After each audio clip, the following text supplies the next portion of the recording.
Baik, salam berjumpa para pemirsa sekalian dimanapun berada. Jumpa lagi bersama saya Franciscus Talam dalam Bincang Santai. Kali ini kita akan mengangkat topik yang cukup menarik perhatian, yaitu tentang perempuan dan anak atau kesetaraan gender.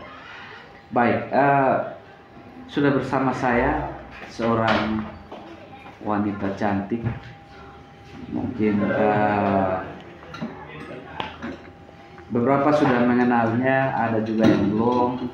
Kita langsung sapa saja Ibu Ida. Selamat datang di Salam Timur. Kita akan berbincang santai bersama tentang topik perempuan. Baik, langsung saja Ibu Ida, mungkin sedikit perkenalkan diri ke masyarakat. Baik. Nama lengkapnya, statusnya apa, profesinya apa, silahkan. Oke, baik. Terima kasih, selamat malam. Perkenalkan, saya Amida Halenato, AMDCAP, biasanya dipanggil Ida. Profesi saya yaitu sebagai seorang tenaga kesehatan desa, yaitu perawat di Desa Nemeto, Kecamatan Kota Soe. Baik. Statusnya rumit. Ya. Baru saja selesai. Oke, itu privasi ya. Ya. Artinya bahwa cukup masyarakat tahu bahwa beliau sementara ini sedang sendiri. Lajang. Ya, lajang ya. Baik, Ibu Ida, kita langsung saja ke topik. Ini agak sedikit menarik nih. Iya. Berlatar belakang Kesehatan, ya. iya. Berlatar belakang kesehatan. Artinya kan kehidupannya akan bersentuhan dengan masyarakat. Nah, itu menarik juga. Nah, tapi di samping itu katanya Ibu Ida ini sekarang selain profesi perawat sudah mulai melibatkan diri ke dunia politik, betul begitu kan? Alasannya apa bergabung di dunia politik? Baik, terima kasih. Saya memang profesinya sebagai seorang perawat, tenaga kesehatan desa, tapi saya belum PNS, saya belum pegawai negeri, saya masih honor sampai saat ini. Dan bagi siapa saja itu boleh. Kalau dia belum PNS, dia boleh bergabung di bidang politik karena di situ itu kita bisa belajar. Saya juga sekarang ini bergabung di belajar berorganisasi. Iya, belajar untuk berorganisasi. Karena apa? Karena kalau lewat politik itu kita bisa belajar tentang suatu kepemimpinan, di mana seorang pemimpin itu kan mau jadi pemimpin dia harus belajar. Tidak perlu dia pintar, tapi dia harus belajar dulu. Siapapun itu bisa. Saya itu mau bergabung, khususnya sekarang ini saya lagi bergabung di partai politik, yaitu Partai Golkar. Oh, betul ya. Ya, Partai Golkar, yang dimana saya juga salah satu anggota, kader bukan anggota, kader, dan saya juga berorganisasi, yaitu di AMPG, KPPG, pokoknya saya bergabung semua. Itu apa itu organisasi? Itu organisasi dari setiap partai dia punya organisasinya masing-masing. Jabatannya sebagai apa? Saya di situ sebagai sekretaris. Ya, saya sebagai sekretaris. Jadi saya ini pun baru mau mencoba untuk belajar bagaimana caranya untuk kita bisa membantu orang. Membantu orang itu dalam artinya melalui politik, seorang pemimpin itu bisa menunjukkan cara memimpin dan cara menolong orang itu yang tepat sasaran. Karena apa? Kebanyakan banyak orang yang dia sudah diangkat menjadi seorang pemimpin, banyak janji-janji yang dia ungkapkan kan, tetapi pada saat dia menjadi pemimpin, di mana sasaran yang harus kita tolong itu di mana gitu loh. Maksudnya, jadi saya coba untuk belajar, karena untuk belajar di bidang politik itu juga dia punya strategi. Dia tidak segampang yang kita pikirkan, dia punya strategi dalam berpolitik. Jadi tidak sembarang orang, tapi siapapun saja boleh bergabung. Ini saya tambahkan sedikit ya Kak. Kemarin itu saya salah satu perempuan dari Timor Tengah Selatan yang kemarin saya mengikuti tes untuk mengikuti Golkar Institute. Golkar Institute itu pendidikan tentang di mana kita berpolitik. Jadi kemarin itu saya bersyukur karena kemarin saya ikut tes, wawancaranya itu kan harus dalam bahasa Inggris semuanya. Dan saya senang karena memang saya bisa. Bukan memuji diri, tapi memang benar-benar saya bisa, saya pintar. Sehingga saya lolos, dan di situ pun saya bangga karena saya bisa mendapat beasiswa.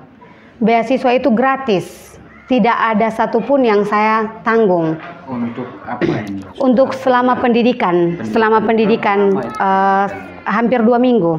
Hampir 2 minggu saya di Jakarta kemarin. Di situ tuh saya lolos sehingga saya diberikan beasiswa. Semuanya itu gratis. Dan saya berterima kasih karena mungkin melalui partai politik ini saya bisa belajar untuk bisa menyesuaikan diri. Di bidang kesehatan pun sebagai profesi saya tidak pernah meninggalkan profesi saya sebagai seorang perawat. Karena di mana ada yang bisa menolong warga yang sangat membutuhkan, disitulah saya akan bekerja. Baik. Artinya bahwa Ibu Ida ini memang harus terjun ke politik karena untuk membawa kepentingan profesi misalnya, kesehatan, atau kepentingan perempuan yang terabaikan. Iya, betul. Nah, ada satu hal yang mengusik ini sebenarnya. Kenapa tidak menggeluti profesinya sebagai nakes, tenaga kesehatan? Karena sebenarnya kan pada dasarnya sama saja dengan profesi yang ada. Kita juga bisa melakukan pelayanan kepada publik. Iya. Alasannya kenapa harus keluar dari lingkaran profesi kesehatan harus ke politik? Memang alasannya untuk membawa kepentingan itu kah, atau ada alasan lain? Kalau untuk saya sih tidak ada alasan lain dan tidak ada kepentingan untuk pribadi saya. Di sini saya hanya mau berjuang untuk membuktikan bahwa saya sebagai perempuan itu bisa mengajak perempuan-perempuan lain yang selama ini kan orang bilang laki-laki itu dipandang sebelah mata, artinya laki-laki itu lebih tinggi derajatnya. Itu pun saya tidak mau, karena saya juga sebagai perempuan saya tidak bisa menerima itu. Kenapa laki-laki bisa, kita perempuan tidak bisa? Karena kebanyakan sekarang kan banyak kasus-kasus di mana perempuan mengalami kekerasan fisik atau kekerasan dalam rumah tangga dari laki-laki terhadap perempuan dan anak. Nah itu yang saya bergabung ini untuk saya bisa mewujudkan cita-cita saya, yaitu untuk memberantas diskriminasi tentang diskriminasi yang terjadi di kalangan perempuan saat ini dan juga anak. Saya sendiri pernah merasakan kekerasan. Oh begitu. Ya, saya betul-betul merasakan dan terjadi dalam kehidupan pribadi saya sampai saat ini. Tetapi saya sebagai perempuan saya berpikir, kalau saya mau lemah pasti saya akan diinjak-injak. Jadi saya benar-benar harus belajar untuk membuktikan kalau saya itu bisa maju. Saya bisa maju. Hanya karena mungkin masalah sepele, masalah rumah tangga, itu biasanya bisa mencapai sampai ke kekerasan. Itu yang terjadi dan saya alami sampai saat ini. Tetapi saya mengajak kita semua perempuan-perempuan yang ada di Timor Tengah Selatan untuk berani berjuang apapun tujuan kita dan apapun yang akan kita kerjakan, kita harus kerjakan dengan tulus. Terutama kita menolong orang itu dengan tulus tanpa mengharapkan apa-apa. Artinya dari ini cerita semua, Ibu Ida terdorong dari kondisi pribadi, pengalaman pribadi terhadap perlakuan kaum laki-laki Adam terhadap perempuan. Nah, dari cerita ini, kekerasan yang dialami itu apakah kekerasan fisik atau kekerasan psikis yang dilakukan oleh kaum laki-laki ini kepada ibu sendiri? Kalau yang saya rasakan itu dua-duanya. Kekerasan fisik, psikis. Awalnya itu ya saya sebagai perempuan, saya juga berani.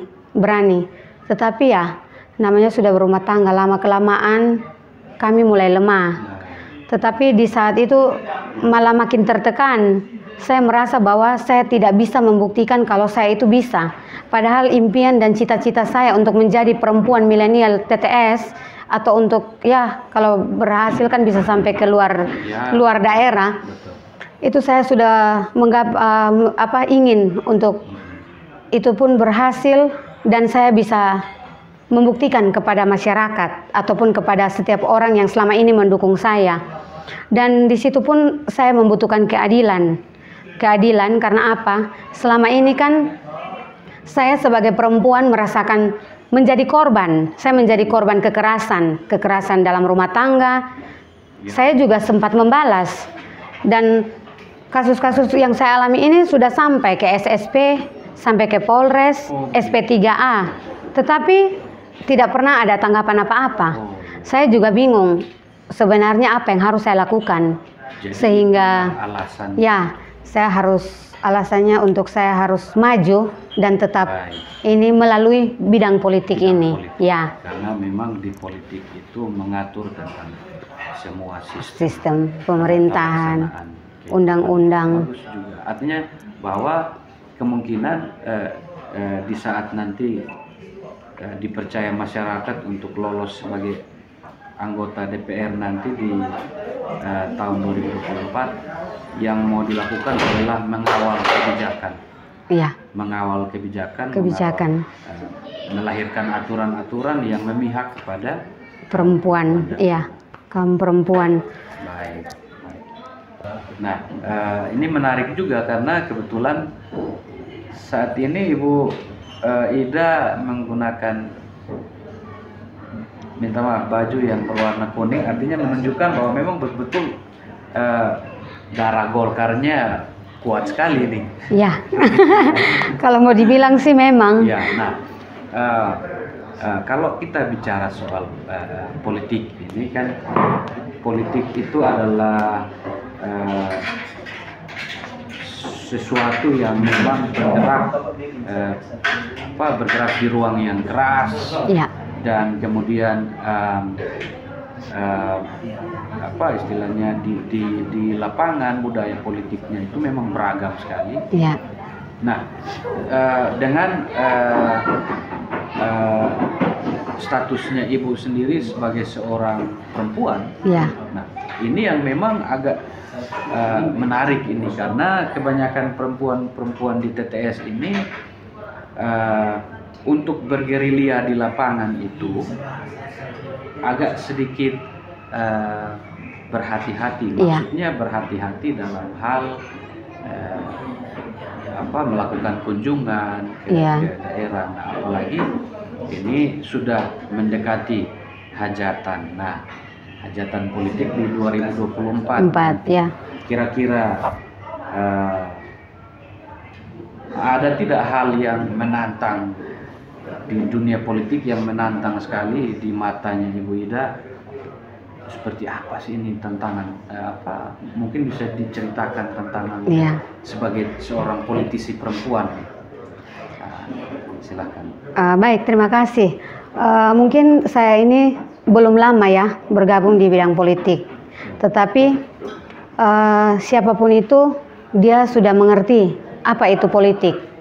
Dan politik itu memang keras, bro. Orang bilang keras, bro, karena apa? Benar-benar sangat luar biasa.